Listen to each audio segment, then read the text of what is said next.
Assalamualaikum warahmatullahi wabarakatuh. Waalaikumsalam warahmatullahi wabarakatuh. Innal hamdalillah nahmaduhu wa nasta'inuhu wa nastaghfiruh wa na'udzu billahi min shururi anfusina wa min sayyiati a'malina. Man yahdihillahu fala mudilla lahu wa man yudlil fala hadiya lahu. Asyhadu an la ilaha illallah wahdahu la syarika lahu wa asyhadu anna Muhammadan abduhu wa rasuluhu alladzi la nabiyya ba'dahu. Rabbi sadri wa yassir li amri wahlul 'uqdatam min lisani yafqahu qawli. Puji syukur pada Allah Subhanahu wa taala. Puji syukur pada malam hari ini Allah masih memberikan banyak nikmat karunia,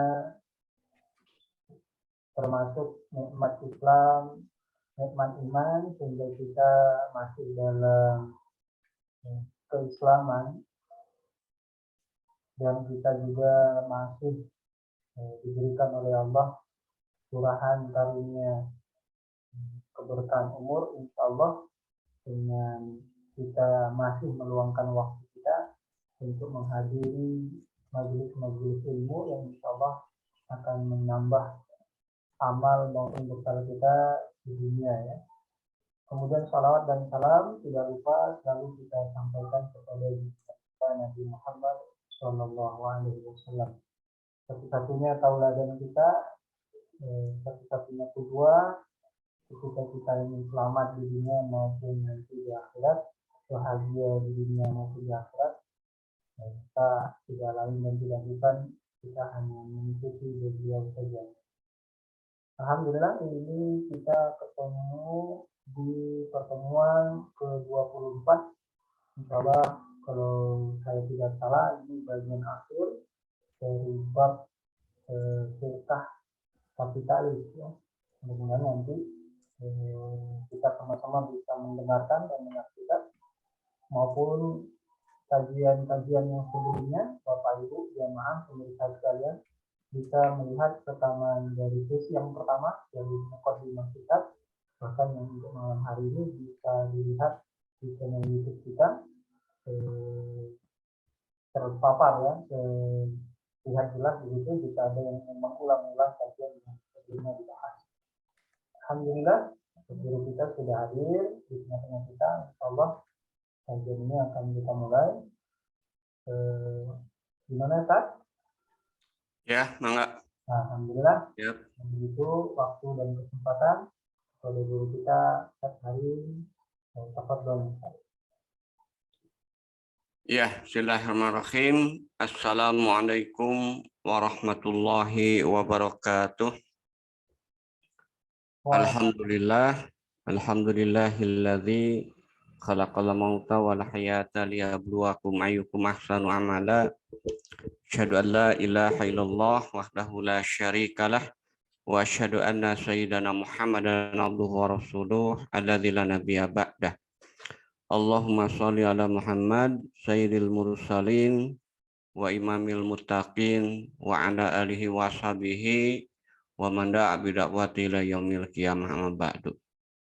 Hadirin wal hadirat jamaah kajian syiar malam rahimakumullah.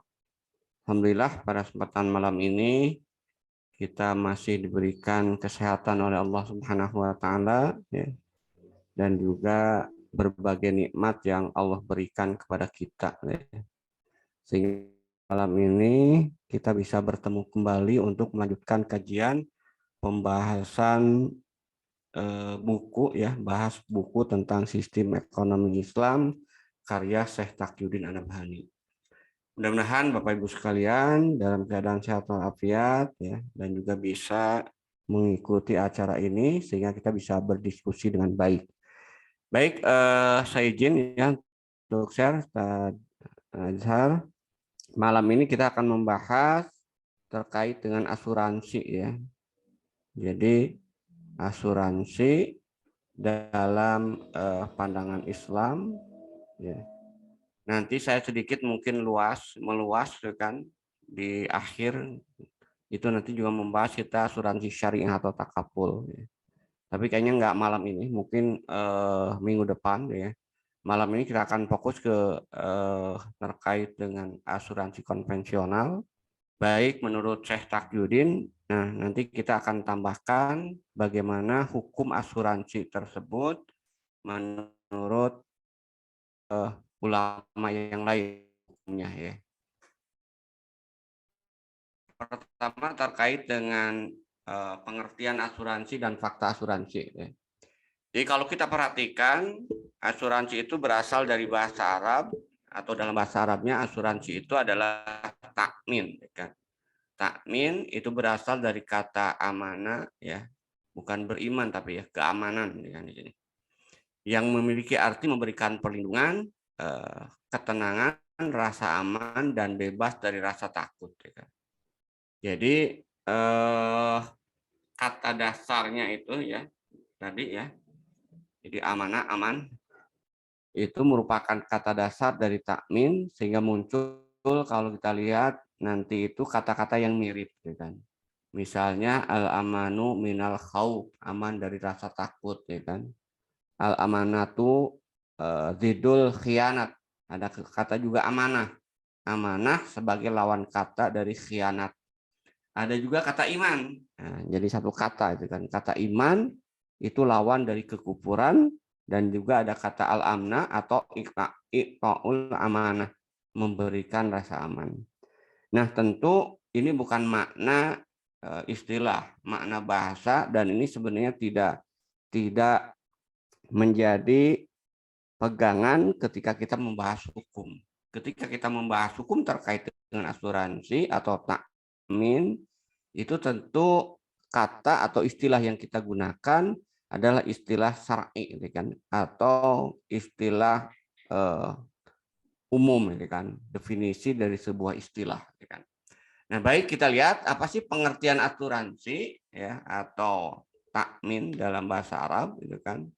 Kalau kita perhatikan pengertian asuransi dalam buku Syekh Taqiyuddin An-Nabhani atau yang disebut dengan takmin ini, gitu kan. Itu disebutkan, yang disebut dengan takmin itu adalah akdun, akad. Nah, dari sini kita bisa melihat berarti kalau bicara akad nanti bicara ada ijab qabul, kan. Jadi harus kemudian kita langsung terbayang ya. Kalau bicara akad itu adalah di situ ada ijab kabul, ada atau transaksi ya. Baina syarikati takmin wa baina saksin al-mu'amini, kan. Antara perusahaan asuransi ya.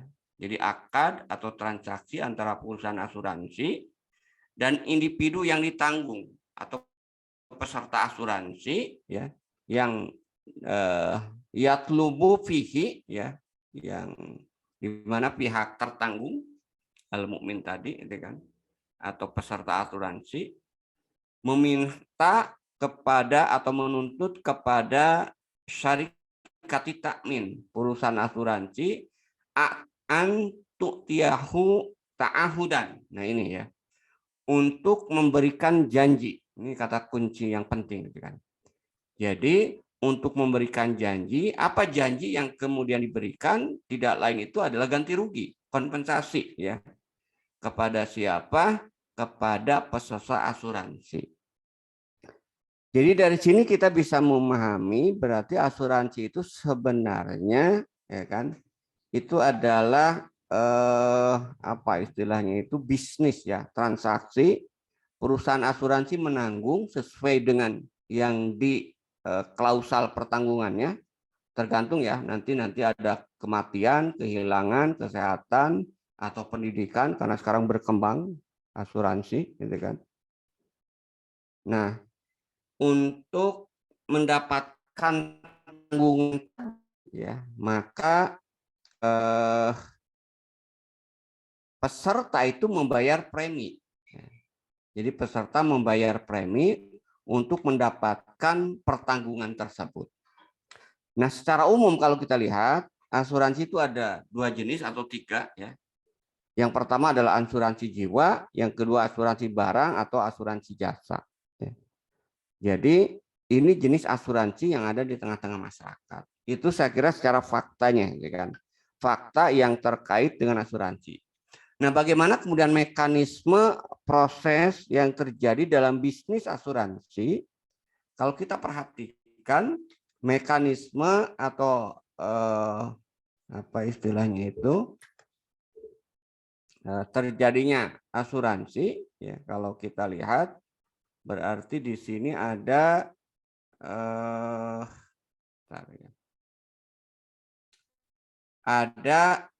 pihak ya, nanti ada pihak yang terlibat ya. Jadi kalau kita lihat siapa yang pihak yang terlibat itu, yang pertama peserta asuransi, ya. Kemudian yang kedua pengelola yang disebut dengan insurer. Kalau ini insurer, ini kan peserta asuransi. Kemudian yang ketiga itu kejadian atau peristiwa. Kejadian atau peristiwa ini bisa dalam bentuk juga nanti diwakili oleh provider bahasanya itu kan, atau yang istilahnya itu memberikan layanan jasa yang diakadkan dalam asuransi. Jadi mekanismenya yang pertama, saya kira ini ada peserta asuransi itu membayar ya, kepada pengelola ya, dalam bentuk premi. Maka disinilah kemudian terjadi kontrak, ya, terjadi pertanggungan. Ya. Jadi ketika kemudian peserta asuransi, misalnya tergantung ya, misalnya kalau asuransinya itu asuransi kecelakaan, ya, atau asuransi kematian. Nah, tergantung nanti. Atau juga sekarang ada kombinasi itu kan, asuransi plus tabungan, ya kan, seperti asuransi pendidikan, ya kan. Itu adalah kombinasi antara asuransi dan pendidikan tabungan, ya kan. Tapi esensinya sama, nanti kita lihat ya. Yang pertama ini ya membayar premi, ya, membayar premi peserta ini kepada pengelola asuransi, PT asuransi. Nah, karena kemudian dia membayar premi, maka perusahaan asuransi itu berjanji untuk memberikan pertanggungan. Ya, pertanggungan. Apa pertanggungannya tergantung jenis asuransi yang diikuti oleh peserta. Kalau asuransi kematian berarti ya kalau terjadi kematian. Kalau asuransi kecelakaan berarti pertanggungan jawaban itu ketika terjadi kecelakaan. Kalau asuransi kebakaran berarti pertanggungannya itu ketika terjadi kebakaran. Kalau asuransi kehilangan barang berarti ya pertanggungan jawabnya itu adalah ketika ada kehilangan barang. Nah, ini yang kedua ya. Kemudian yang ketiga, ada kejadiannya, peristiwa yang terjadi. Contoh, misalnya kalau asuransi kesehatan, ini yang saya sebutkan tadi ya, kalau asuransi kesehatan berarti ada pihak ketiganya, provider, penyedia jasanya. Misalnya ini rumah sakit, ya kan? Kalau asuransi kesehatan berarti ada providernya rumah sakit. Nah, maka peserta asuransi ketika dia mendapat peristiwa yang terjadi, misalnya sakit, dia berobat ke rumah sakit. Ya, ketika dia berobat ke rumah sakit, maka pihak rumah sakit itu tidak meminta biaya ke peserta ya, ke sini, tapi meminta biaya itu kepada perusahaan sebagai pengelola asuransi. Nah, ini secara sederhananya ya, mekanisme asuransi ya secara fakta. Kalau misalnya asuransinya kehilangan, di sini peristiwa yang muncul, bukan provider. Misalnya peserta asuransi itu kehilangan motor, maka dia lapor aja, lapor kemudian ke PT asuransinya ya dengan surat keterangan kehilangan motor dan sebagainya. Nah, itu tergantung akadnya, apakah akadnya itu diganti dengan uang ya kan, atau kemudian diganti dengan barang yang sama. Misalnya akadnya itu diganti lagi dengan motor, ya udah berarti nanti PT asuransi akan mengganti motor yang hilang tersebut. Kalau misalnya diganti dengan uang, berarti tanggungannya uang. Misalnya dengan uang seharga 15 juta, berarti yang diberikan uang. Nah, itu yang terkait dengan mekanisme asuransi, itu kan, yang konvensional, ya kan. Nah, bagaimana hukum asuransi? Ya, di dalam kitab Syekh Taqiyuddin Adabhani, di situ dengan jelas beliau menyebutkan, ya, kesimpulan sejak awal bahwa asuransi itu adalah batil. Nah, menariknya nanti akan saya jelaskan. Menariknya, Syekh Taqiyuddin itu tidak membahas keharaman asuransi itu dari hal-hal yang sudah umum diketahui. Ya. Misalnya kalau ulama yang lain, nanti akan saya jelaskan, haramnya asuransi itu karena di situ ada unsur riba, unsur judi, unsur goror. Ya. Tapi Syekh Sakuddin tidak melihat itu, gitu kan. Ya. Tapi bukan berarti itu tidak menjadi perhatian, ya kan. Artinya kalau saya lihat di buku Syekh Taqiyuddin ini, beliau mengungkap sesuatu yang tidak diungkap oleh para ulama lain, ya kan. Kenapa? Karena nanti kalau ini kemudian tidak dipahami keharaman asuransi, bahwa keharaman asuransi itu sebenarnya bukan hanya sekedar ada unsur riba, bukan hanya sekedar ada unsur judi, ada unsur spekulasi.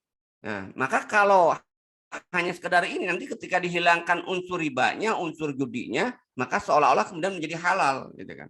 Itulah nanti yang disebut dengan takaful. Jadi takaful itu adalah menghilangkan unsur asuransi yang menurut ulama yang lain itu haram. Sementara yang menjadi pokok keharaman asuransi menurut Syekh Taqiyuddin itu tidak hilang dalam takaful. Makanya ya bocorannya, jawabannya, takaful juga haram juga kalau menurut ya pendapat atau dalil yang dikemukakan oleh Syekh Taqiyuddin, ya kan? Kenapa? Karena tidak ada perbedaan mendasar antara asuransi syariah dengan asuransi konvensional dari dua alasan ya dalil yang disampaikan oleh Syekh Taqiyuddin. Nah, apa yang kemudian menjadi titik perhatian Syekh Taqiyuddin ketika beliau membahas bahwa asuransi halal itu haram, ya kan? Yang pertama dari sudut transaksi, ya kan? Jadi beliau menyebutkan, ya kan, kembali ke definisi tadi bahwa asuransi itu merupakan transaksi bisnis. Jadi asuransi itu merupakan transaksi bisnis. Karena transaksi bisnis pasti seperti yang saya katakan tadi di dalamnya ada akad. Ya. Jadi dalam setiap transaksi bisnis jual beli, sewa menyewa, itu selalu akan ada akad.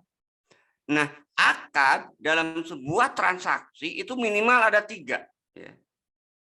Ada ijab, ada qabul, kan? Ada kemudian objek transaksinya. Kalau dalam jual beli berarti ada penjual, ada pembeli. Penjual ijab, pembeli qabul atau kebalikannya, gitu kan? Penjual ijab atau pembeli qabul, ya kan? Nah, begitu juga dalam konteks akad ini, dalam asuransi ini. Kalau kita perhatikan, ya, ijab ini dari siapa?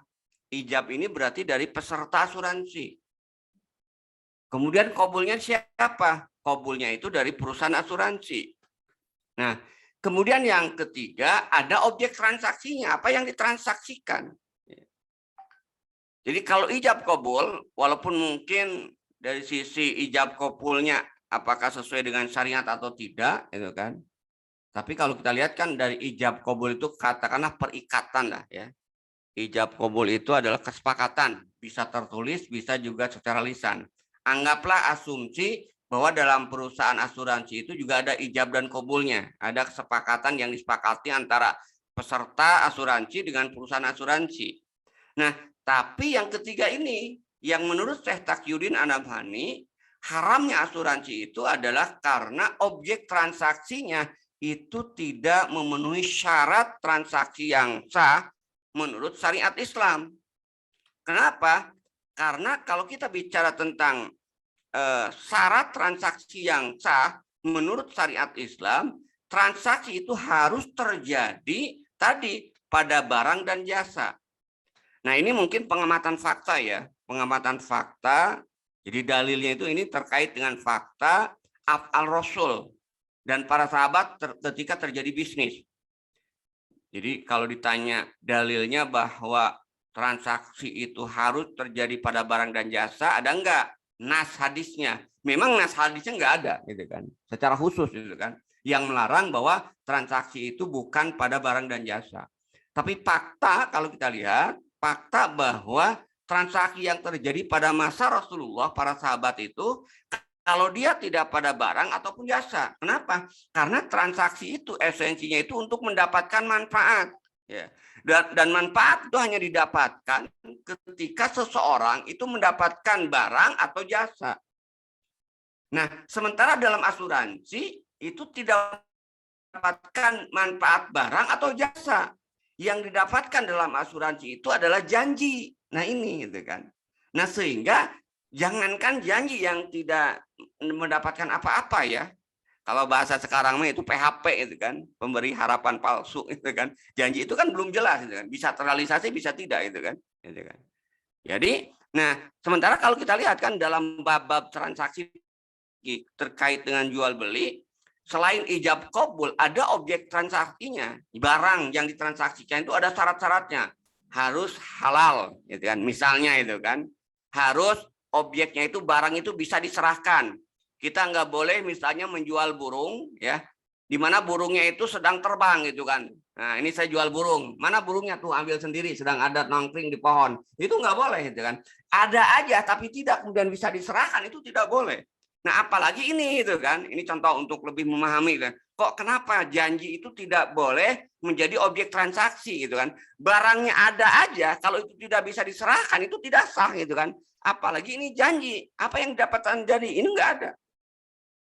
Nah, mungkin nanti kita bertanya itu kan, ada yang bertanya, bukankah nanti ketika terjadi kecelakaan, misalnya kalau asuransinya itu asuransi kecelakaan, ketika kita kecelakaan misalnya kan nanti kita dapat uang sebagai pengganti biaya. Nah, uang yang didapatkan itu bukan yang diakadkan dalam transaksi.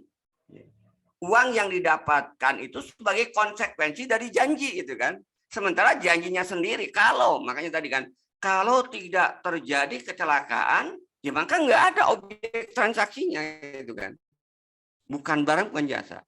Jadi atau misalnya kalau transaksinya asuransinya kehilangan sepeda motor kan nanti dapat Pak itu kan. Misalnya kalau misalnya motor kita hilang kan diganti oleh perusahaan. Berarti kita mendapatkan barang motor ya sebagai pengganti dari yang hilang.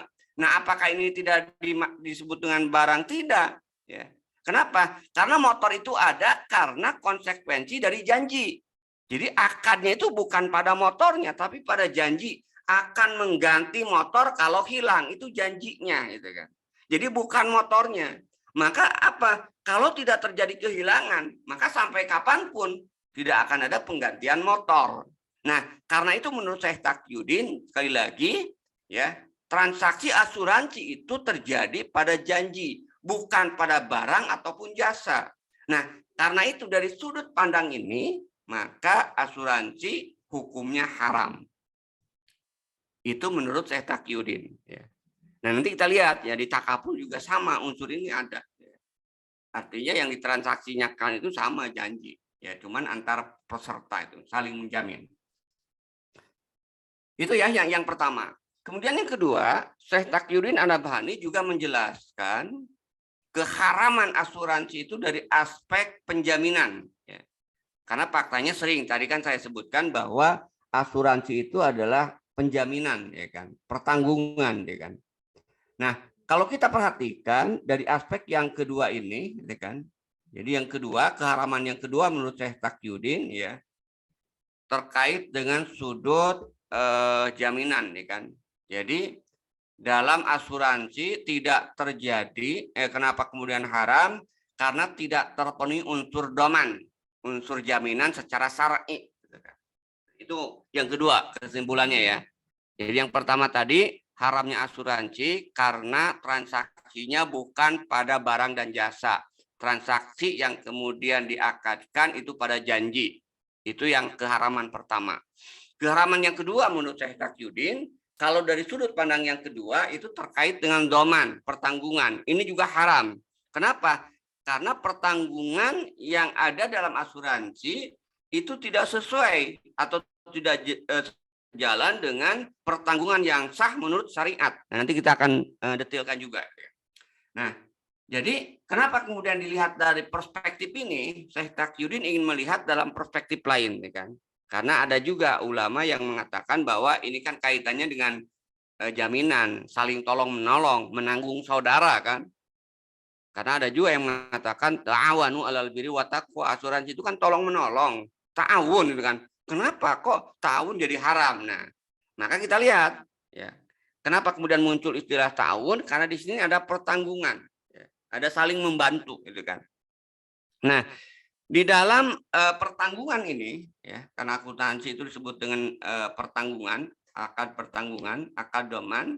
Nah, kalau kita lihat akad doman atau akad pertanggungan agar sah, ya, tidak batil, tidak haram, harus terpenuhi unsur-unsur baik dari sisi pengertian atau fakta pertanggungannya maupun dari syarat-syarat yang harus kemudian dipenuhi, gitu ya. Jadi faktanya dari sisi definisi, yang kedua dari sisi nanti unsur-unsur, ya, atau syarat-syarat bahwa jaminan itu bisa menjadi sah.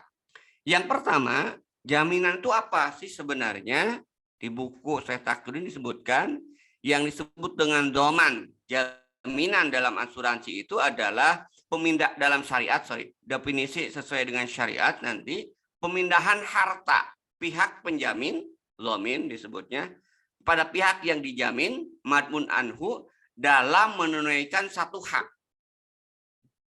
Misalnya gini, contoh, Kang Azhar mau nikah lagi, gitu kan?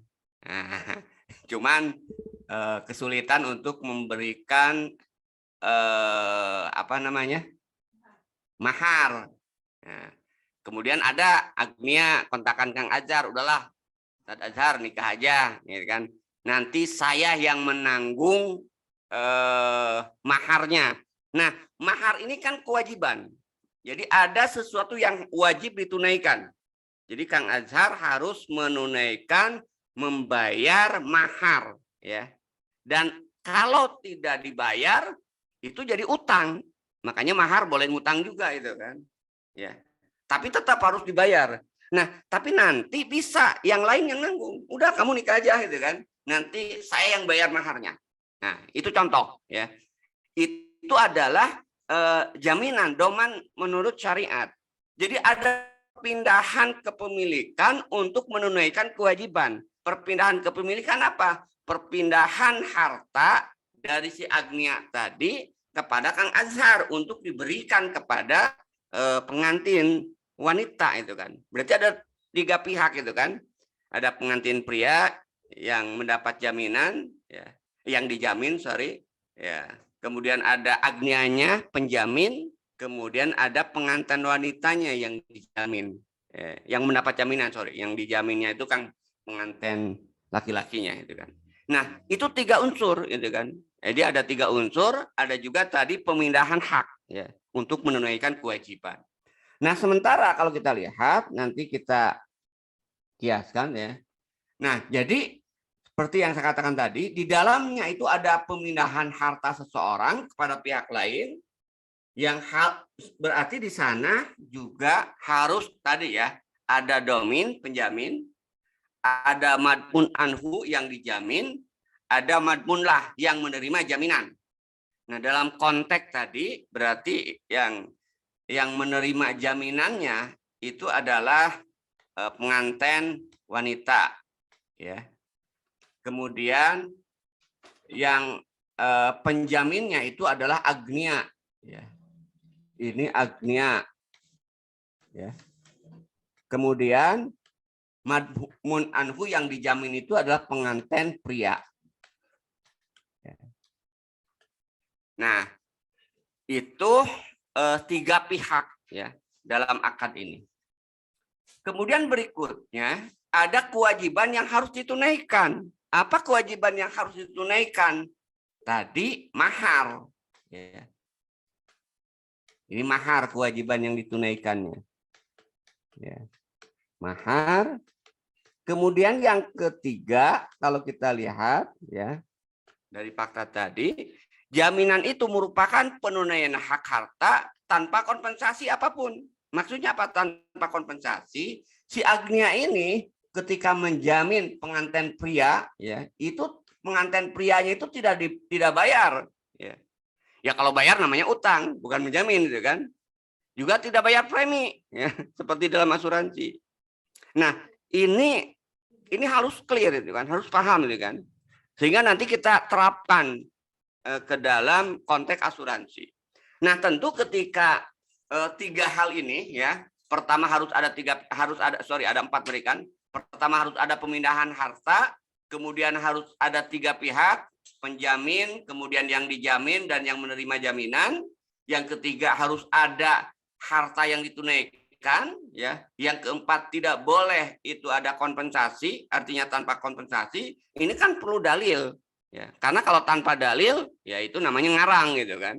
Sementara dalam fikih, dalam hukum itu adalah ya semuanya itu harus didasarkan pada dalil, kan. Ya. Nah, apa dalilnya bahwa doman atau jaminan yang sah menurut syariat itu harus memenuhi 4 unsur ini?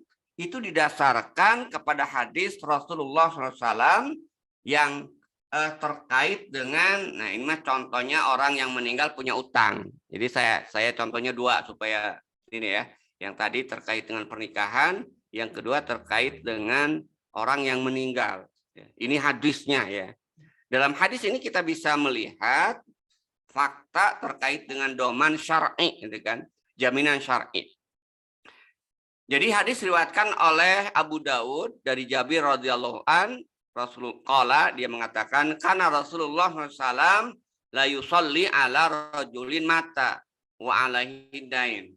Jadi Rasulullah SAW tidak mau menyolatkan seseorang yang mati dan memiliki utang. Nah, itu kemudian dilanjutkan ya dalam percakapan dengan nanti Abu Qatadah, gitu kan. Jadi Rasulullah bertanya ya ketika ada mayat tadi, alaihi dainun, apakah mayat ini punya utang? Nah, kemudian Abu Qatadah menjawab, "Na'am ya Rasulullah," atau yang lain ya. "Na'am ya Rasulullah, dinaroni, 2 dinar. Dia punya utang 2 dinar. Ya, 2 dinar itu berarti 1 dinarnya 4,25 gram, berarti dia punya utang 8,5 gram emas. Nah, kemudian kata Rasulullah, "Sholu alai ala sohibikum." Salatkanlah sahabat kalian. Artinya ketika Rasulullah memerintahkan salatkanlah sahabat kalian, Rasulullah nggak mau menyolatkan. Gitu kan. Faqalu Abu Qatadah. Nah, kemudian berkatalah Abu Qatadah, gitu kan. Yang agnia ini, yang memenanggung ini. Abu Qatadah Al-Ansari kemudian mengatakan, "Huma alaya ya Rasulullah." Ya. Biarlah hutang tersebut, gitu kan. Yang aku yang menjadi tanggungannya.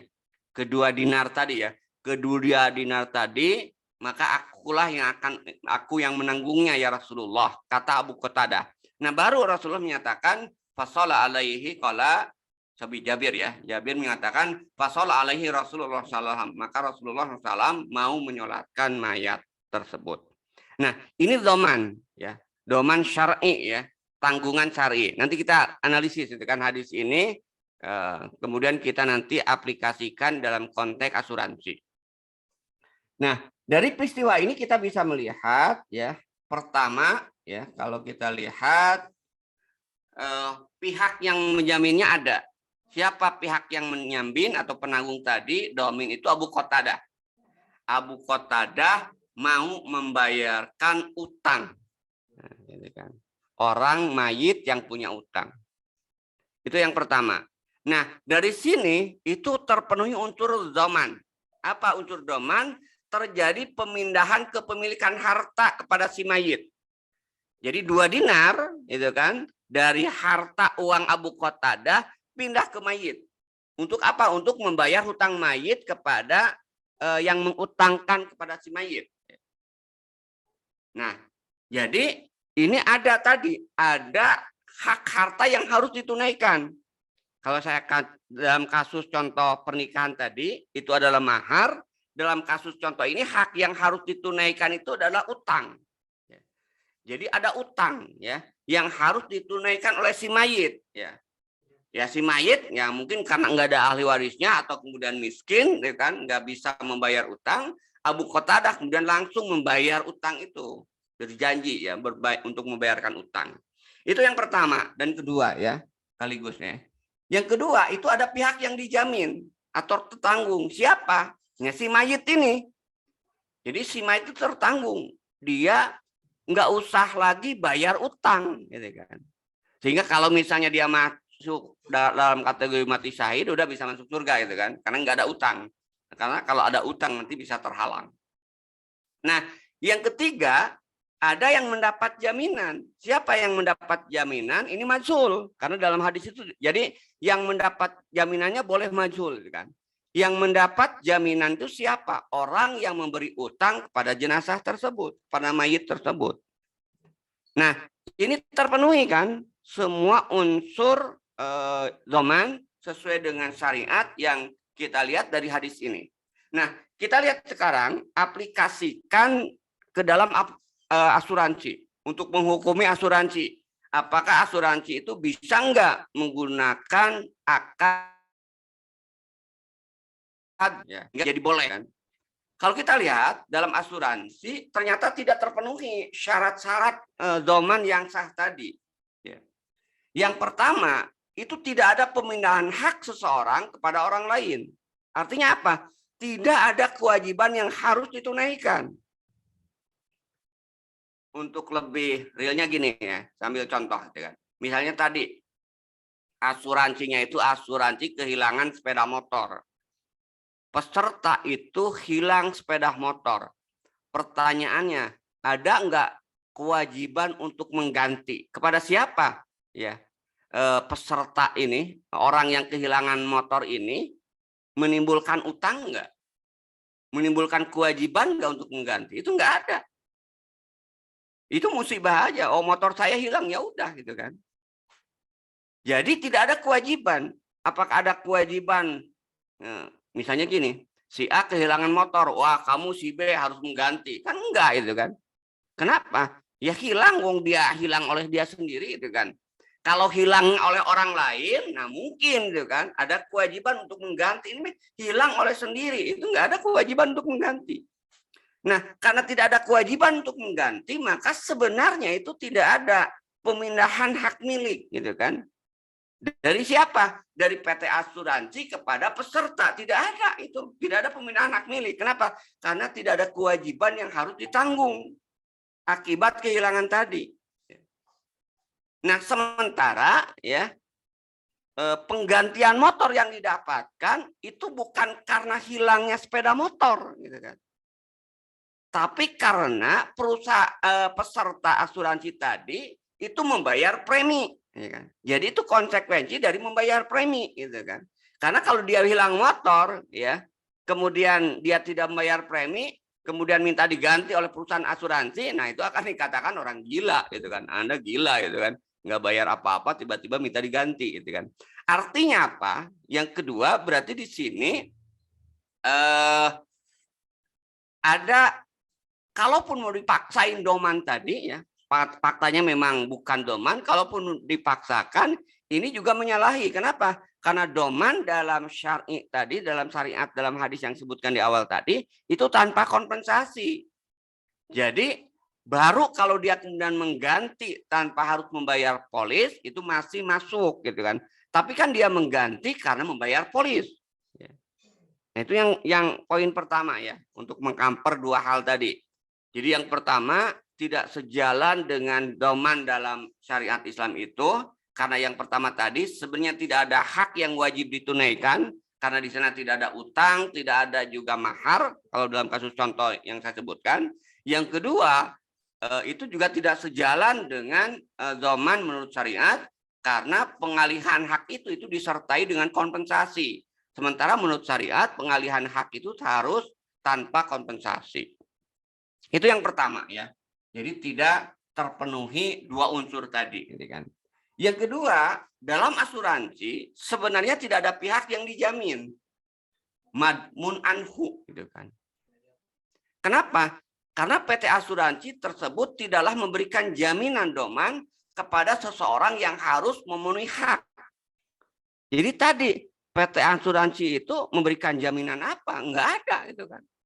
Wong si peserta itu dia nggak punya utang, si peserta itu juga dia nggak akan nikah lagi, tidak ada mahar gitu kan. Apa yang dijaminnya? Jadi nggak ada. Sehingga kalau kita lihat unsur dari pertanggungan harus ada madbun anfu tadi yang dijamin, ini juga tidak terpenuhi gitu kan. Kenapa? Karena tidak ada yang dijaminnya. Gitu kan. Dengan kata lain, kalau kita menganalogikan kepada hadis, nggak ada orang yang meninggalnya, nggak ada mayat yang punya utangnya, gitu kan. Enggak ada. Sementara peserta itu tadi yaitu yang dijamin. Sorry, yang mendapat jaminan. Nah, dari dua fakta ini maka kalau kita perhatikan, yang ketiga satu lagi itu kan, ini sebenarnya sudah tadi, PT asuransi itu berjanji menyerahkan tanggungan atau menyerahkan uang ganti rugi pada saat terjadinya kerusakan, pada saat terjadinya hilang barang, pada saat terjadinya kecelakaan, itu sebenarnya merupakan imbalan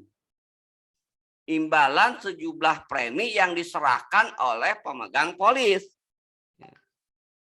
Nah, ini kalau imbalan, kalau kita makanya nanti kalau menurut ulama yang mengharamkan, di sini ada unsur riba itu kan. Kita cuma bayar premis misal polis atau premis ya, bayar premi itu misalnya 1 juta ya. Baru 1 juta tapi tiba-tiba dapat penggantian 12 juta, itu riba. Ya, makanya nanti menurut para ulama haramnya asuransi itu karena di dalamnya ada unsur riba. Gitu ya. Nah, tapi kita fokus masih ke sini, sehingga menurut Syekh Taqiyuddin An-Nabhani ya, dengan pendekatan akad domanah itu tidak terpenuhi akad domanah yang syar'i, ya kan? Dengan 3 poin penjelasan tadi. Nah, karena itu maka asuransi dari sisi zaman pun itu adalah haram ya. Inilah yang dijelaskan oleh Syekh Taqiyuddin ya dalam kitab Nidhamul Iqtisadnya. Nah, lalu bagaimana pandangan asuransi menurut para ulama? Nah, ini saya tambahkan dari kitab-kitab yang lain ya untuk lebih menambah wasana ya. Mudah-mudahan nanti nggak terlalu lama ya kan. Walaupun slide-nya banyak, tapi ini saya singkat aja ya kan. Karena ini sederhana, tidak memerlukan istilahnya pemikiran yang mendalam gitu kan. Karena sudah jelas gitu kan. Yang pertama yang mengharamkan. Jadi asuransi itu ada yang mengatakan haram, tapi alasannya bukan seperti yang disampaikan oleh Syekh Taqiyuddin tadi gitu kan. Jadi siapa yang menyatakan asuransi itu haram? Di antaranya Said Sabiq, kemudian Abdullah Al-Qalqi ya Mufti Yordania, kemudian juga Yusuf Qardawi, Muhammad Bakhil Al-Mufti, Mufti Mesir. Nah, apa dalil atau alasan asuransi haram? Ya tadi ya, pertama asuransi itu sama dengan judi. Ada unsur judi. Kenapa ada unsur judi tadi? Premi itu adalah uang judinya ya. Kemudian tanggungan itu adalah hasil judinya. Kalau menang gitu kan. Ya, jadi misalnya asuransi kehilangan ya selama tanggungan 3 tahun. Dia bayar tiap bulan katakanlah 50.000 gitu kan. Nah, selama 3 tahun ternyata tidak ada kehilangan. Ya berarti hangus, sama dengan judi ya. Pasang tiap bulan 50.000 itu kan, tapi ternyata enggak mendapatkan dari judinya itu menang gitu kan. Kenapa? Ya karena motornya enggak hilang misalnya. Nah, kalau dia menang, motornya hilang misalnya tadi 15 juta. Nah, ini contoh yang pertama itu kan alasannya. Karena di dalamnya ada unsur dusti. Yang kedua itu ada unsur tidak pasti atau goror. Misalnya gini, tidak pasti atau gorornya itu kalau seseorang itu akad asuransinya 3 tahun ya. 3 tahun ya, bayar premi tadi untuk asuransi kehilangan sepeda motor tiap bulan 50.000 ya. Tapi ternyata sebelum 3 tahun ya dia sudah tidak sanggup lagi karena krisis, tidak punya penghasilan, berhenti. Ya udah hangus, itu goror. Ya.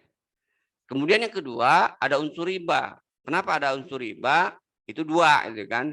Yang pertama tadi ya dia hanya mengutangkan, kalau dilihat dari sudut pandang utang ya, mengutangkan misalnya dalam bentuk premi itu ya 50.000, kalau ditotalkan ya 1 tahun misalnya 16.000, tapi kalau kehilangan dia nanti akan mendapatkan 18 juta atau 15 juta sesuai dengan harga motor. Itu ada riba.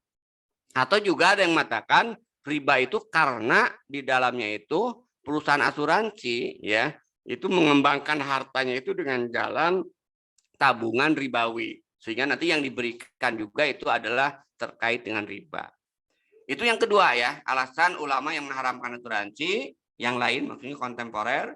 Kemudian yang ketiga termasuk jual beli atau tukar menukar mata uang tidak tunai. Ini juga tadi ya. Sementara kalau mata uang itu harus jadan biadin katanya, karena ini dianggap uang dengan uang, premi dengan tanggungan itu sama-sama uang gitu kan, maka ini dianggap juga yang menyebabkan keharaman. Itu menurut sebagian ulama. Ada juga melihat dari sudut pandang seolah-olah hidup mati dijadikan objek bisnis, gitu kan. Berarti ini asuransi kematian, gitu kan. Macam-macam alasan mengharamkannya itu. Yang kelima ada unsur pemerasan, di mana pemegang polis akan kehilangan premi yang sudah dibayar atau dikurangi karena tidak dapat melanjutkan pembayaran premi. Nah, itu yang menurut yang mengharamkan. Tapi ada juga yang membolehkan. Pendapat yang kedua yang membolehkan itu diantaranya adalah dikemukakan oleh Abdul Wahab Khalaf, Mustafa Ahmad Zarqa, guru besar hukum Islam di Fakultas Syariah Universitas Ria. Kemudian ada Muhammad Yusuf Musa, ada juga yang lainnya. Dalil yang dikemukakan ini, tidak ada nas yang jelas di dalam Al-Quran dan Sunnah yang melarang asuransi. Jadi tidak ada dalil haromar asuransi, haromat takmin, mungkin gitu ya alasannya itu, gitu kan? Nggak ada. Gitu. Kemudian yang kedua, ya ini nanti kita bisa bahas sebenarnya satu persatu. Ya, ketika tidak disebutkan di dalam Al-Quran bukan berarti itu menjadi halal. Karena kaidah usul fikih menyatakan al aslu fil af'al at-taqayyud bi hukmi syar'i. Hukum asal perbuatan itu terikat dengan hukum syara. Jadi beda dengan benda ya. Kalau benda itu al aslu al asya al ibaha. Kalau benda itu memang hukum asalnya itu mubah. Kalau benda tidak ada yang mengharamkan dalam Al-Quran dan Sunnah, maka berarti hukumnya halal. Tapi kalau perbuatan itu nggak bisa menggunakan kaidah itu. Sementara bisnis, asuransi itu bukan benda, tapi itu adalah muamalah. Itu adalah perbuatan. Yang kedua ada kesepakatan dan kerelaan kedua pihak. Ini sebenarnya sangat mudah untuk kita bantah gitu kan. Kalau begitu nanti perzinahan juga menjadi boleh karena ada kerelaan kedua belah pihak. Suka sama suka. Nah ini kan jelas nggak seperti itu ya. Kemudian saling menguntungkan kedua pihak belum tentu juga itu kan, faktanya bisa berubah. Kalau misalnya tadi ya selama masa tanggungan tidak terjadi kegiatan kejadian, ya udah berarti peserta dirugikan. Tapi kalau misalnya baru satu bulan bayar premi, ternyata kemudian hilang sepeda motor, perusahaan asuransi dirugikan. Kenapa? Karena baru nerima 50.000, misalnya dia harus membayar 15 juta. Jadi nggak benar juga kalau kedua pihak itu saling menguntungkan faktanya. Kemudian asuransi termasuk akan mudorobah, ini mah ngarang, menghayal, gitu kan? Dari mana kemudian ada mudorobahnya, gitu kan? Kemudian asuransi termasuk koperasi, syirkah ta'awun juga, ini juga sudut pandang yang sangat keliru, hanya karena berbagi resiko mungkin di antara peserta sehingga dianggap koperasi, itu juga jelas keliru. Kemudian asuransi dianalogikan pada sistem pensiun seperti taspen. Faktanya beda antara pensiun dengan asuransi. Walaupun mungkin ada juga nanti asuransi pensiun, yaitu haram karena konteksnya asuransi gitu kan. Tapi pensiunan yang kemudian diberikan oleh pemerintah terhadap ASN itu bukan asuransi, beda itu kan faktanya. Itu saya kira. Nah, pendapat yang ketiga ini ada yang kompromi, bukan kompromi, jalan tengah gitu kan. Ada yang halalnya, ada yang haramnya. Asuransi sosialnya halal, apa asuransi sosial tadi? Asuransi kematian, asuransi kesehatan, ya itu halal.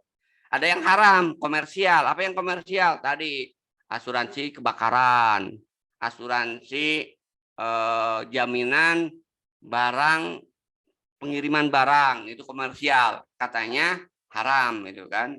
Nah, pendapat ini disampaikan atau dianut oleh Muhammad Abdul Dahroh, guru besar hukum Islam di Universitas Kairo. Alasannya apa? Sama ya, ketika mengharamkan mengikuti apa yang diharamkan oleh kelompok yang mengharamkan, dan ketika membolehkan dia melihat bahwa dalam asuransi sosial itu ya tadi ada unsur-unsur yang memang dibolehkan karena di dalamnya ada unsur ta'awun dan yang lainnya. Nah, tapi kalau kita lihat ya, kalau dari kita lihat ini kita bahas sedikit ya, ini masih kita lihat konvensional ya kan, ternyata tetap haram. Jadi kan dua pendapat tadi, lalu kita tarjih ya di antara kedua pendapat tadi mana yang lebih kuat. Nah, kalau kita lihat di antara dua pendapat ya, ulama ada yang mengharamkan, ada yang menghalalkan. maka yang lebih rajih, yang lebih kuat itu adalah pendapat yang mengharamkan asuransi. Kalau menurut Syekh Taqiyuddin lebih jelas lagi tadi kan, dengan dua alasan itu betul-betul nggak bisa terhindar lagi, itu sudah pasti qot'i haramnya. Gitu.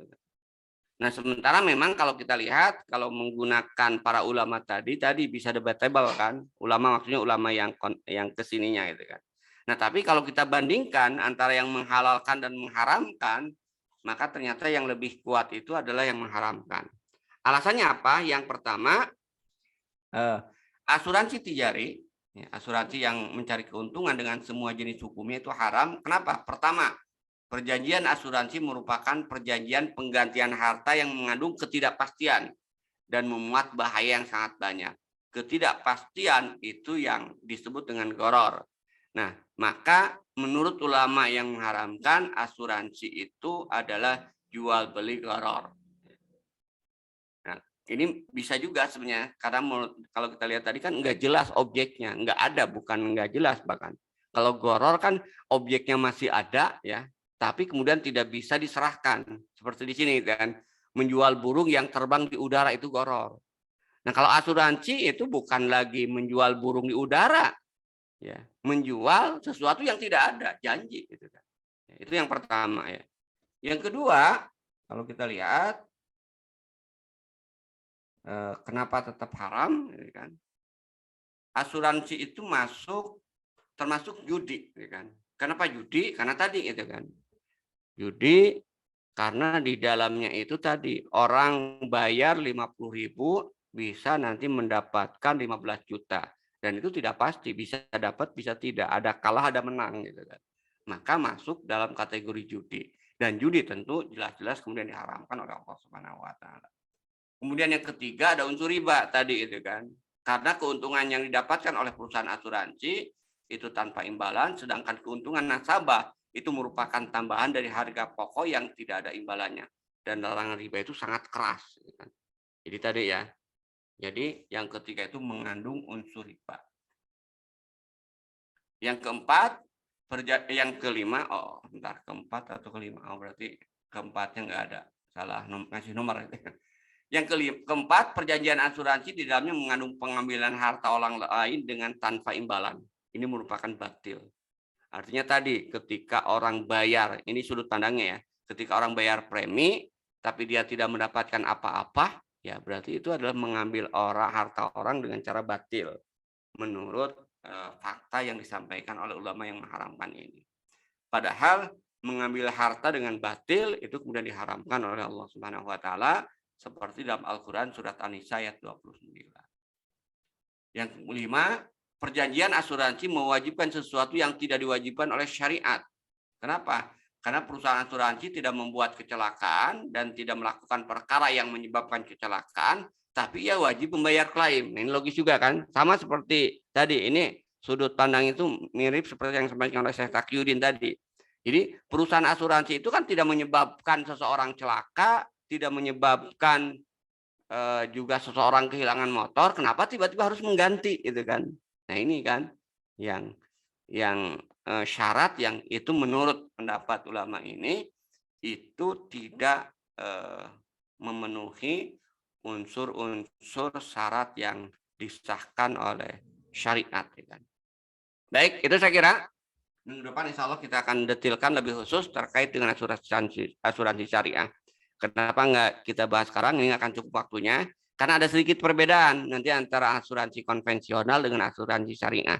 Kita juga harus memahami faktanya dan kemudian juga nanti kita bantah lagi ya dalil-dalil yang mereka kemukakan, alasan-alasan yang disampaikan oleh para ulama yang menghalalkan asuransi syariah, gitu kan? Nanti kita akan juga jawab alasannya satu persatu. Tapi kesimpulannya sudah jelas juga kalau menurut saya, asuransi syariah pun sama seperti halnya asuransi konvensional. Tapi kan kita perlu pendetilan ya untuk menjawab dan meyakinkan itu.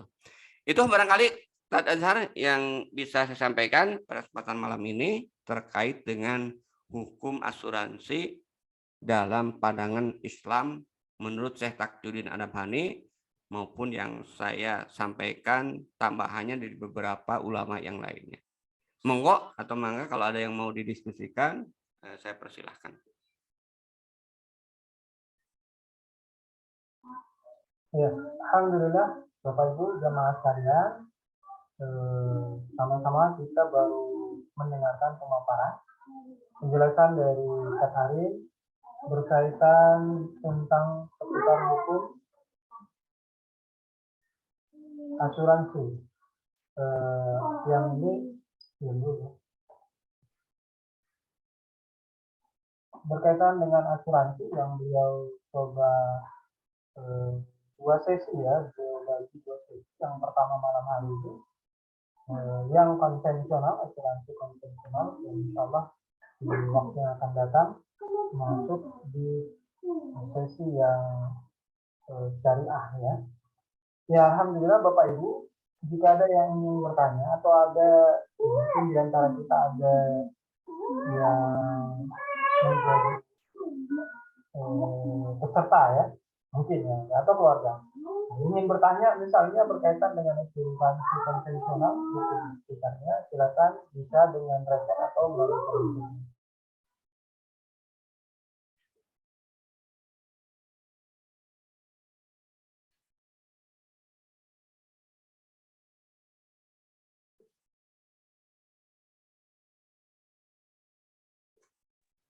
Oke, pertanyaannya tadi ini saya ingin bertanya di awal, mungkin lazim ya. Bagaimana menurut Ustaz tentang JKN Ustaz, Jaminan Kesehatan Nasional atau yang programnya BPJS? Nah, ini hukumnya atau faktanya apakah bisa dikatakan dia asuransi atau dia bukan asuransi? Itu satu. Yang kedua, jaminan tadi berkaitan dengan hukum seputar asuransi tadi kan ada dikaitkan dengan hukum domain ya, jaminan. Nah, kemudian apa bedanya Ustaz jika ada orang yang dalam jual beli misalnya, tapi dia jual belinya tidak cash, dia juga menggunakan jaminan sebagai tanda percaya ya, karena dia untuk kreditnya panjang, mungkin boleh jadi 2 atau mungkin sampai 5 tahun. Nah, ini ada sama-sama kata jaminan ini. Apakah ada perbedaan di asuransi dengan jaminan dalam jual beli? Ya, baik ya. Yang pertama terkait dengan JKN ya, Jaminan Kesehatan Nasional atau BPJS ya. Sekarang Badan BPJS itu singkatan apa lupa saya. Badan Pengelola Jaminan Kesehatan.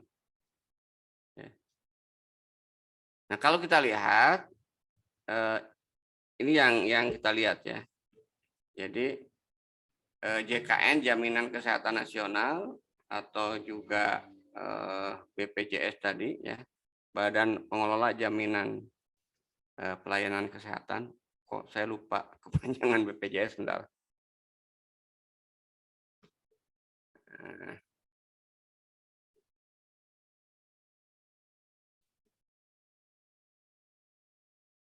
Jadi intinya kalau kita lihat Jaminan Kesehatan Nasional atau juga BPJS ya, bentuknya BPJS itu kan mekanismenya asuransi gitu kan. Jadi asuransi persis sama itu kan. Cuman itu namanya asuransi kesehatan. Cuman yang membedakan itu adalah pengelolanya itu kan. BPJS ini ya itu pengelolanya itu adalah BUMN ya kan. Dan itu diwajibkan oleh negara ya.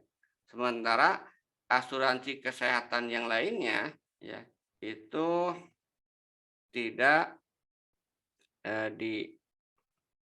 diwajibkan oleh negara atau swasta ya. Nah, karena itu karena ada perbedaan terkait dengan fakta ini, nanti akan ada perbedaan hukum ya. dalam konteks memanfaatkannya, gitu kan. Yang pertama ya, kalau pesertanya itu adalah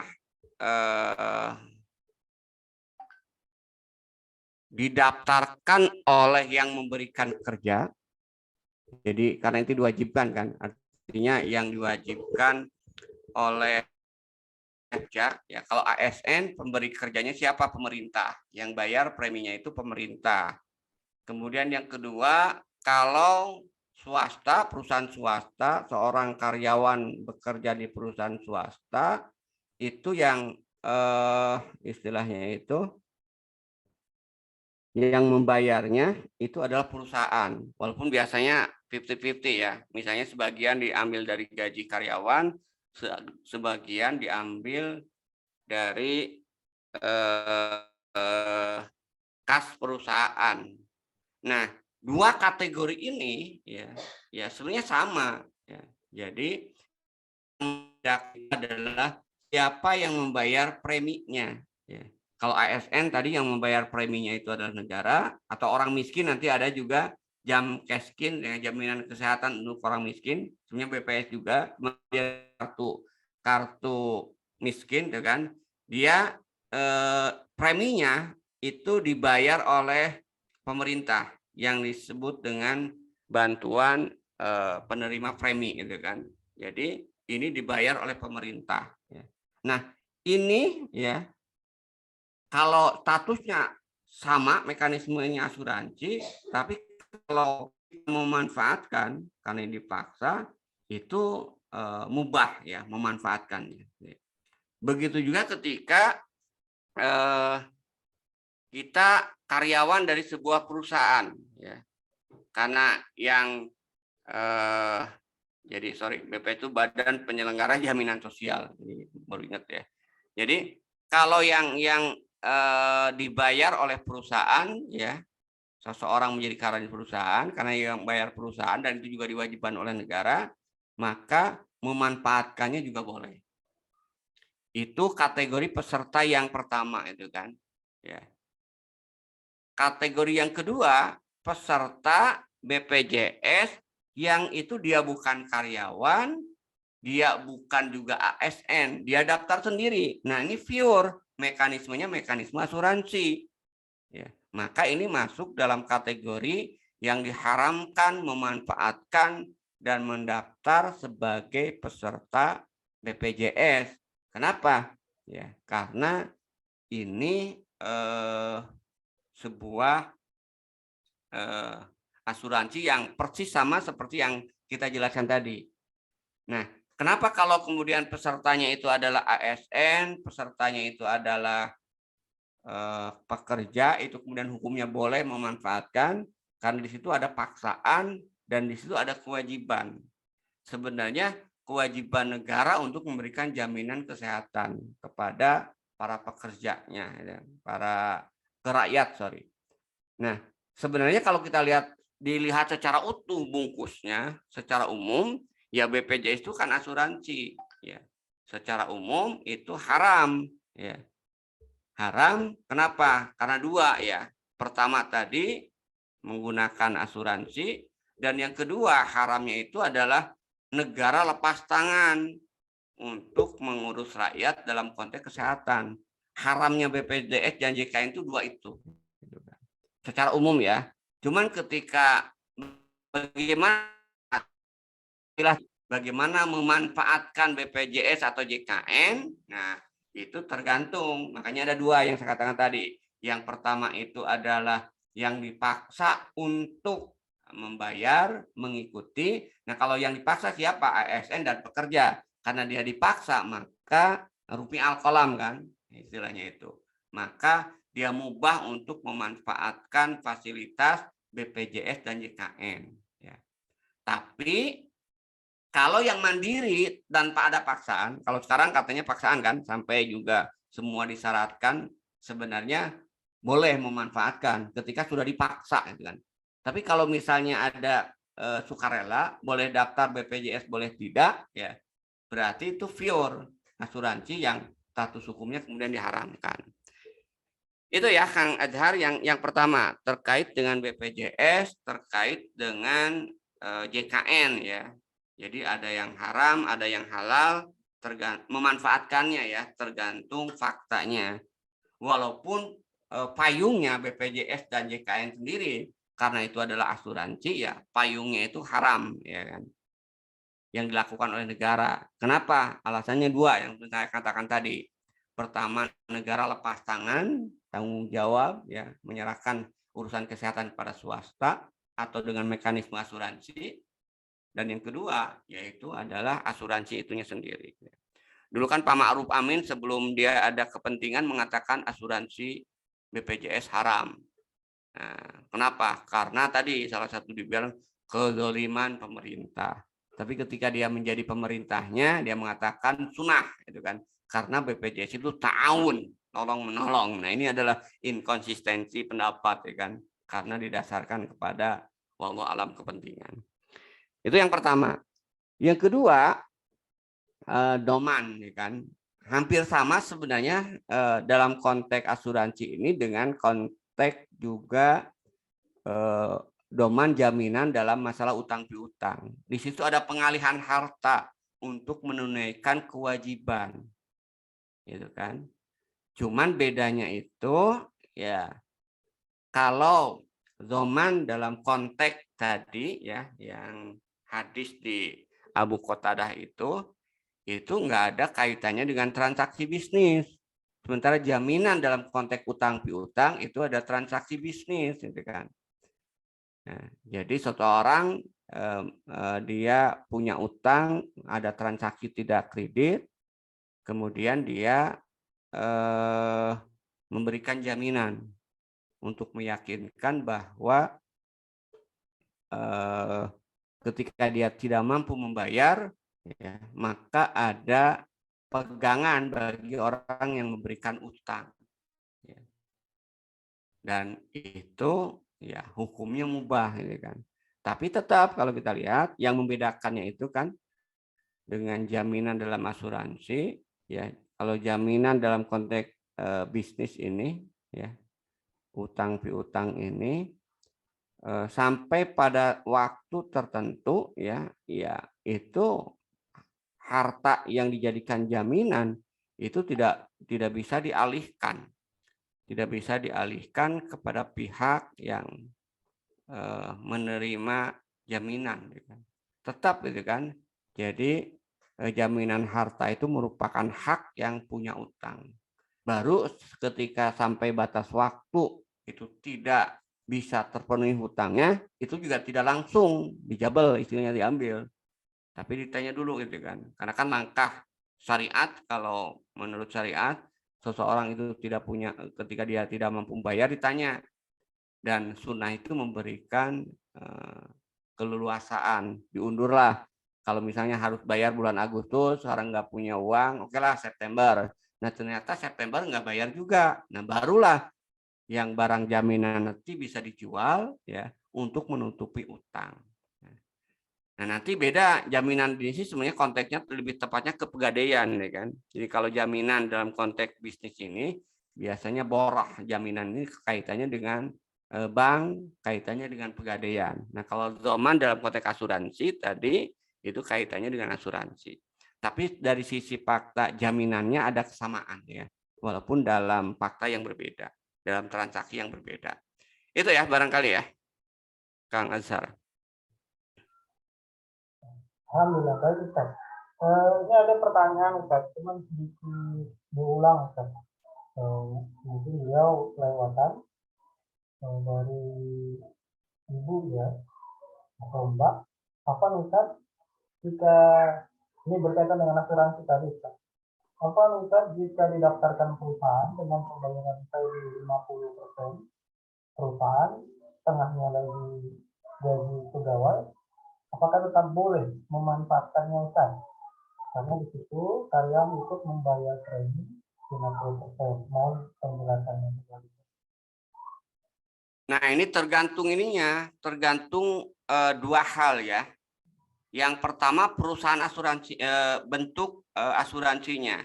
Kalau bentuknya BPJS, karena ini kan ada regulasi negara memaksa negara kepada setiap perusahaan yang memiliki karyawan itu wajib diasuransikan, wajib didaftarkan sebagai peserta BPJS ya. Nah, karena ini wajib ya, ada wajib dalam arti yang dipaksa oleh negara, maka memanfaatkannya itu adalah mubah, boleh ya kan. Nah, tapi kalau bentuk asuransinya yang dibayar 50-50 tadi, 50% oleh karyawan, 50% oleh pegawai tadi, oleh perusahaan, itu adalah kepada asuransi jenis lain, bukan BPJS. Misalnya, apa istilahnya itu, ASA ya, Asia Central Assurance, ya kan? Asuransi Sentral Asia. Nah, itu kan swasta dan tidak ada paksaan. Nah, ini nggak boleh, ya kan? Nggak boleh memanfaatkan. Nah, dan dia harus menolak juga ke perusahaan untuk tidak didaftarkan, ya kan? Kenapa? Karena itu tidak kewajiban, itu pilihan, ya kan? Jadi ada dua jenis asuransinya ya. Kalau BPJS dan JKN, BPJS JKN tadi, karena ini dipaksa oleh negara, maka memanfaatkannya boleh. Walaupun tadi kan sebagian bayaran itu diambil dari perusahaan, sebagian lagi kemudian dari gaji yang dipotong. Tapi kalau daftar asuransinya bukan kepada BPJS atau JKN, karena itu adalah pilihan, boleh ikut boleh tidak. Nah, berarti ini masuk asuransi murni, itu kan, seperti yang kita bahas. Dalam konteks ini adalah haram, nggak boleh kemudian daftar, nggak boleh kemudian ikut. Karena nggak boleh daftar, nggak boleh ikut, ya otomatis memanfaatkannya pun kemudian menjadi haram, gitu kan. Nah, pertanyaan berikutnya adalah fakta berikutnya bagaimana kalau perusahaan mewajibkan. Nah, ini juga misalnya gini, perusahaan mewajibkan juga untuk ikut asuransi Sentral Asia. Nah, berarti perusahaan itu dia melanggar ketentuan undang-undang negara. Ya boleh juga kemudian dilawan, ya kan, nggak usah daftar, nggak usah ikut. Kita menghindar dari itu. Itu ya barangkali.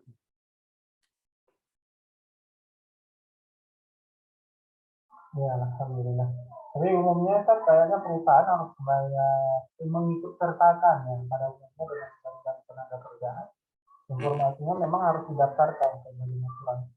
Iya, karena memang ada dua. Kalau yang itu kan wajib ya. Kalau BPJS JKN wajib. Tapi kan ada perusahaan ya yang dia melihat layanan BPJS itu kurang meyakinkan, kan banyak ini misalnya di nomor 2 kan, ya kan. Ada juga perusahaan yang memberikan layanan asuransi tambahan, gitu kan, kepada perusahaan selain BPJS JKN, ya kan. Misalnya tadi ada Asia Central Asuransi itu kan, ada juga Manulife itu kan, dan perusahaan-perusahaan asuransi swasta, perusahaan swasta lainnya. Nah, kalau itu kan masuk dalam kategori pilihan tadi, itu kan, tidak ada di sana kepaksaan, maka status hukumnya itu kemudian haram. Apalagi kalau itu diambil dari kontribusi gaji kita, berarti kita ikut menyetujuinya, itu kan. Padahal itu adalah tidak wajib. Nah, ketika kita ikut menyetujuinya, padahal tidak wajib, berarti di situ ada kerelaan. Ketika ada kerelaan, ya jatuh hukumnya adalah haram. Begitu. Alhamdulillah. Mungkin ini pertanyaan terakhir, Kak, kalau tidak ada lagi pertanyaan dari Bapak Ibu. Sebab ini agak lazim, Ustaz, pada umumnya di lingkungan warga. Cuman ini saya coba, mungkin ini di wilayah kami saja, mungkin atau di wilayah lain ada sama. Saya pernah ketemu dengan salah satu sales ya, atau mungkin yang mereka bekerja menawarkan asuransi dan asuransi konvensional yang dia dia ya alhamdulillah muslim, cuma memang itu profesi dia yang dimiliki. Nah, beliau menawarkan program beliau ke kami, ke saya. Nah, dia mencoba menganalogikan kebolehan asuransi dari praktek yang dicontohkan di tengah-tengah masyarakat. Nah, contoh yang dibilang itu, ini saya coba jelaskan. Di kampung-kampung, di pelosok-pelosok itu ada namanya STM. serikat tolong menolong. Oh, Nah, itu mungkin kalau kita yang ada kemalangan dalam jumlah satu lingkungan ada 22 kakak atau lebih, itu diikat dalam satu serikat tolong menolong. Jadi kalau ada kemalangan, mungkin meninggal keluarganya yang sudah terdaftar itu dimudahkan, baik dari kremasinya, jenazahnya, kemudian perlengkapan dan sebagainya. Nah, diambil dari dana SPM. Nah, dia mengilustrasikan bahwa asuransi kami itu ya seperti itu sifatnya. Nah, jadi kalau memang itu diharuskan, dan diharuskan apa yang dipraktikkan oleh masyarakat hari ini. Nah, jadi ada SPM itu kan tiap bulan ada iuran rutin. Nah, mana tahu ada di antara anggota itu yang meninggal, maka dari iuran yang rutin dikumpulkan oleh warga atau yang terikat dalam SPM tadi disumbangkan lah istilahnya, dikeluarkan persentase sumbangannya ke keluarga yang kena musibah tadi. Termasuk nanti ada bantuan jenazah, kemudian sebagainya. Itu apakah ada kesamaan atau memang praktek PTN yang keliru bisa? Oke, yang pertama yang harus kemudian kita pahami ya, fakta itu bukan hukum syara ya, bukan juga dalil ya kan. Justru fakta itu yang harus dihukumi ya kan. Jadi fakta itu bukan menjadi dalil tentang kebolehannya asuransi. Ya. Nah, jadi itu kekeliruan pertama ya kan. Nah, karena fakta itu bukan sumber hukum, ya, justru malah fakta itu yang harus kemudian dihukumi. Nah, kita lihat faktanya itu kan, fakta yang tadi, kalau menurut saya ada dua kemungkinan, tergantung juga faktanya itu kan, kejadian kegiatan di masyarakat seperti itu. Ada yang halal, ada yang haram juga. Yang halal itu seperti apa? Yang halal itu adalah bentuknya itu tadi gotong royong aja, kita ngumpul yuk, istilahnya uang untuk saling bantu-bantulah, kita punya tabungan dikelola oleh seseorang ya, punya ini, nanti setiap orang ketika ada musibah kita bantu gitu kan. Tapi tentu yang itu kemudian menjadi boleh gitu kan, itu kalau pertama bantuan bukan ikut peserta aja gitu. Tapi itu diperuntukkan untuk semua warga, baik yang ikut maupun tidak. Jadi sifatnya itu sukarela itu kan, tidak wajib. Pokoknya wajib semua harus nyetor, misalnya tiap bulan 100.000. Kalau misalnya tidak menyetor ya nanti kalau dia kena bantu ya itu namanya betul asuransi, gitu kan. Tapi kalau bentuknya pokoknya sukarela lah, kita kumpulkan mau berapapun dengan tidak dibatas, mau tiap bulan 10.000 atau yang kaya misalnya 50.000 gitu kan. Nanti siapapun di antara warga di sini baik yang ikut menyumbang maupun tidak ikut menyumbang, ketika dia mendapat kesulitan kita bantu, yaitu sebenarnya bukan asuransi, itu adalah mekanisme tolong menolong yang ini menurut saya dibenarkan, diperbolehkan gitu kan. Tapi kalau memang diwajibkan lagi-lagi tadi itu yang menurut saya itu masuk dalam kategori yang diharamkan.